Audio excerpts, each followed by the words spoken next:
आज मैं आपके सामने बाबा साहब डॉक्टर अम्बेडकर ने बौद्ध धर्म क्यों अपनाया इस विषय पर चर्चा करने के लिए आई हूँ। मैं साथियों आप लोगों को बता दूँ कि बाबा साहब डॉक्टर अम्बेडकर का अपना सारा जीवन इस सामाजिक जहरीली चक्की में पिसता रहा और उन्होंने कदम कदम पर इस व्यवस्था का मुकाबला किया। उन्होंने हिंदू धर्म की जातियों को ख़त्म करने के लिए अपने जीवन का बहुमूल्य समय लगाया और इस देश के शासन प्रशासन करने वाले लोगों को कहा कि हिंदू धर्म के अंदर जो वर्ण व्यवस्था के अंदर जो जाति व्यवस्था है इससे हमारा नुकसान हो रहा है, इससे हमारा कोई फ़ायदा नहीं हो रहा है, इसलिए हमें इन जातियों को ख़त्म कर देना चाहिए। और क्योंकि हिंदू धर्म के अनुसार जो जातियां हैं वो एक दूसरे को नीचा दिखाने के लिए एक जाति अपने आप को दूसरी जाति से ऊंचा मानती है, एक जाति एक ऊंची जाति का लोग दूसरे को नीचा मानता, वो उसको अपने से नीचा दूसरे को मानता है, तो मतलब समानता नहीं है, बराबरी नहीं है। तो इसको देख करके बाबा साहब ने कहा कि जब हमारे अंदर भाईचारा ही नहीं होगा तो हम कैसे उन्नति करेंगे, कैसे तरक्की करेंगे, कैसे समतामूलक समाज की स्थापना करेंगे। तो लेकिन जो शासन प्रशासन में जो लोग बैठे हुए थे उन्होंने बाबा साहब की बात को नहीं माना। जब उन्होंने बाबा साहब की बात को नहीं माना तो बाबा साहब ने कहा कि चलो ठीक है, ये बात मैं आपकी मानता हूँ कि आप जाति व्यवस्था को ख़त्म ना करें, लेकिन मैं आपसे एक और दूसरा आग्रह करना चाहता हूँ। मेरा आग्रह यह है कि बाबा साहब ने कहा कि आप जातियाँ ख़त्म ना करो कोई बात नहीं, लेकिन जो नाम के पीछे सरनेम है कम से कम उसी को ख़त्म कर दो, क्योंकि जो हमारा सरनेम जो हम नाम के पीछे लगाते हैं उससे हमारी जाति की पहचान होती है। जैसे शर्मा, वर्मा, द्विवेदी, त्रिवेदी, चौबे और आपका क्या नाम है, गुप्ता। तो ऐसे करके हमारे जो है जो सरनेम जो है हमारे सरनेम से पता चल जाता है कि ये व्यक्ति किस जाति से बिलोंग करता है। तो जब बाबा साहब ने कहा कि भाई ये सरनेम ख़त्म कर दो, लेकिन बाबा साहब की बात को तब भी नहीं माना।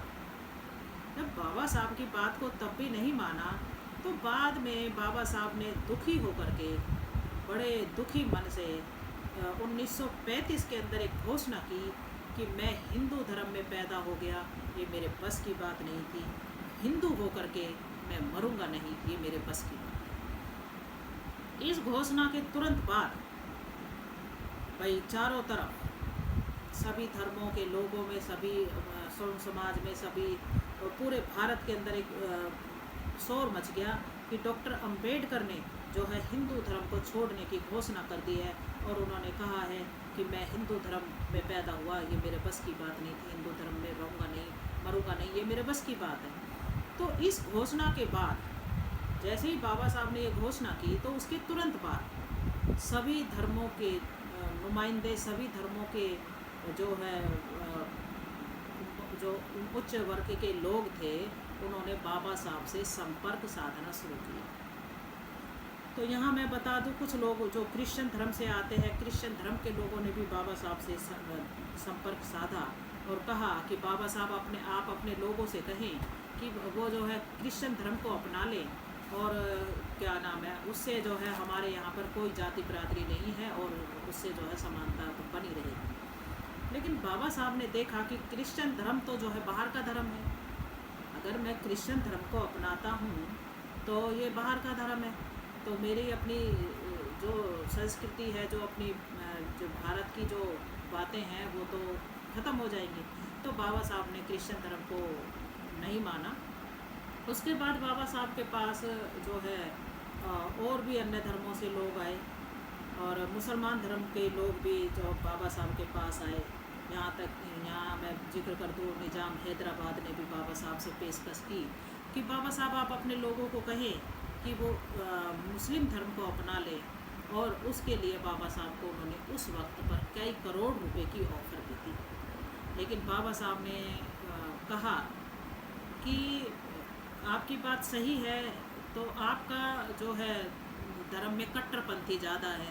तो बाबा साहब ने उनकी बात को भी नहीं माना और साथ साथ ये भी कहा कि मैं जो है बिकाऊ नहीं हूँ, मैं पैसे से, अब मेरे लोग गाय भेड़ बकरी नहीं है जिनको मैं बेच दूँ। तो ये हम जो है ऐसा धर्म चाहते हैं जिसमें सच्चाई हो, मानवता हो और इंसानियत हो। तो बाबा साहब ने उस इस्लाम धर्म को भी रिजेक्ट कर दिया था। बाबा साहब का कुछ झुकाव जो है सिख धर्म की तरफ था। क्यों? क्योंकि जब सिखों का जो धर्म है, सिख धर्म है जो है, इसकी जो जन्म, इस सिख धर्म का जो जन्म जो है वो हिंदुस्तान से ही हुआ है। 1699 ईस्वी में जो है हमारा जो गुरु गोविंद सिंह जी थे, गुरु गोविंद साहब जो थे, उन्होंने सिख धर्म की स्थापना की थी। तो बाबा साहब का झुकाव था कि मैं सिख धर्म को अपना लेता हूँ क्योंकि ये अपने देश का धर्म है और इसमें कोई ऐसा वो नहीं है, सिख होता है, सिखों में कोई जाति नहीं होती। लेकिन बाबा साहब 1953 के अंदर अमृतसर के जो गुरुद्वारा कमेटी के अध्यक्ष थे मास्टर तारा सिंह, उनसे मिलने के लिए दिल्ली से अमृतसर जा रहे थे। तो बाबा साहब लगभग मन बना चुके थे कि मैं सिख धर्म को अपना लेता हूँ। लेकिन जब वो जा रहे थे तो रास्ते में उन्होंने अपनी जालंधर के पास गाड़ी रुकवाई और वो किसी गांव में गए। गांव में जाकर के उन्होंने एक व्यक्ति को बुलाया और उनसे पूछा कि भाई आपका क्या नाम है। तो उस व्यक्ति ने अपने नाम बताया और उसके पीछे लगाया रविदासिया। तो बाबा साहब ने पूछा कि आपने रविदासिया क्यों लगाया, सिख तो सिख होता है, आपने रविदासिया क्यों लगाया। तो उन्होंने कहा कि नहीं सर, जो जाटव समाज से या जो जाटव समाज से कन्वर्ट होकर के सिख बनते हैं उनको रविदासिया सिख कहते हैं। तो बाबा साहब बड़े हैरान। वो आगे फिर किसी और से पूछा उन्होंने कि भाई आपका क्या नाम है। तो उस दूसरे व्यक्ति ने बाबा साहब को बताया जी मैं अपने नाम के साथ मजहबी शब्द का इस्तेमाल किया। तो बाबा साहब ने कहा ये मजहबी कौन होते हैं। तो उस व्यक्ति ने कहा कि जी जो वाल्मीकि समाज से सिख बनते हैं उनको मजहबी सिख बोलते हैं। अब बाबा साहब बड़े दुखी हुए। बाबा साहब कहने लगे कि इज्जत और मान सम्मान की खातिर तो मैं जो है सिख धर्म को अपनाने जा रहा हूँ और यहाँ भी मेरे लोगों के नाम के पीछे ये सरनेम लगे, ये पूंछ लगे, तो ये तो बहुत बुरी बात है। तो थोड़ा और आगे किसी दूसरे गांव में जाकर के बाबा साहब ने किसी व्यक्ति से पूछा कि भाई आप कौन हो। तो उसने कहा जी मैं रामगढ़िया सिख हूँ। तो बाबा साहब ने कहा ये रामगढ़िया सिख कौन होते हैं।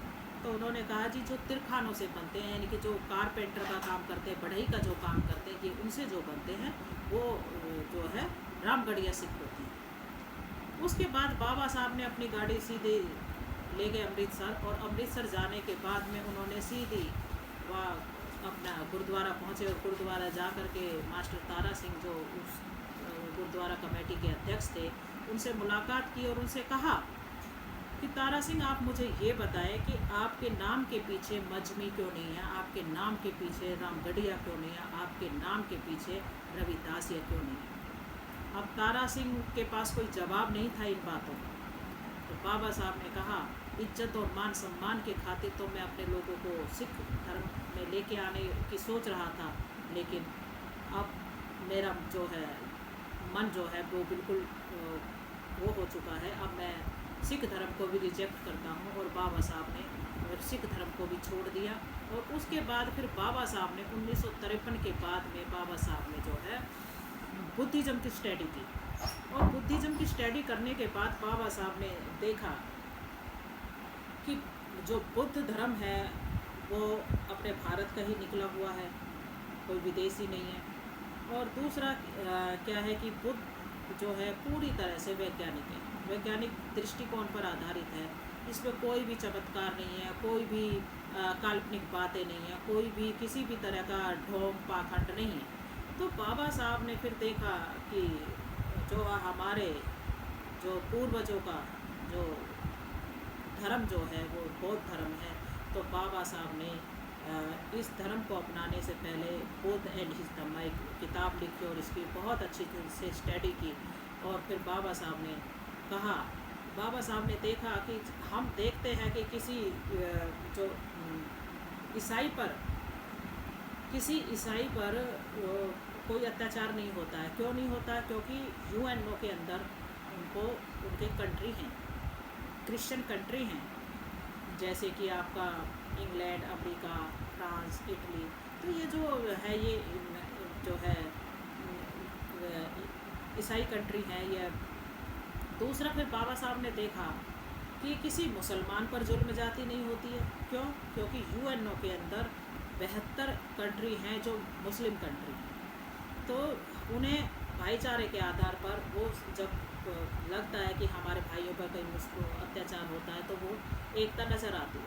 तो बाबा साहब ने देखा कि बौद्धिस्ट धर्म को अपनाने से यूएनओ के अंदर बहुत सारे बुद्ध कंट्री भी हैं, और अगर मैं बौद्ध धर्म को अपनाता हूँ तो मेरे जितने लोग हैं उनका संबंध अपने जो बौद्ध कंट्री है उनसे भी बन जाएगा, जैसे चीन, Mongolia, Thailand, Burma, north Korea, south Korea, Bethlehem, Sri Lanka, ऐसे और बहुत सारे कंट्री हैं जो कि बौद्धिस्ट कंट्री हैं। तो बाबा साहब ने देखा कि मेरे लोगों को इंटरनेशनल सपोर्ट भी मिलेगी, अब वो आपस में भाईचारे के आधार पर जो है आगे रह पाएंगे और उनको मजबूती मिलेगी।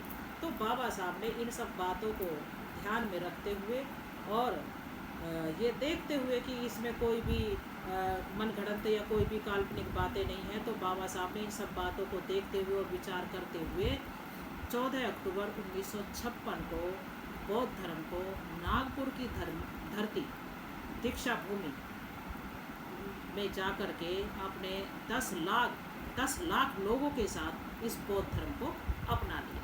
तो ये बौद्ध धर्म जो है, जो हमारे बुद्धिजीवी लोग हैं, हमें जितना जल्दी हो सके अपने आप को बदल लेना चाहिए, अपने आप को, क्योंकि जब तक हम हिंदुओं का अभिन्न अंग बने रहेंगे, हम पर जुल्म, जाति, अत्याचार पर होता रहेगा और सदियों से होता आ रहा है।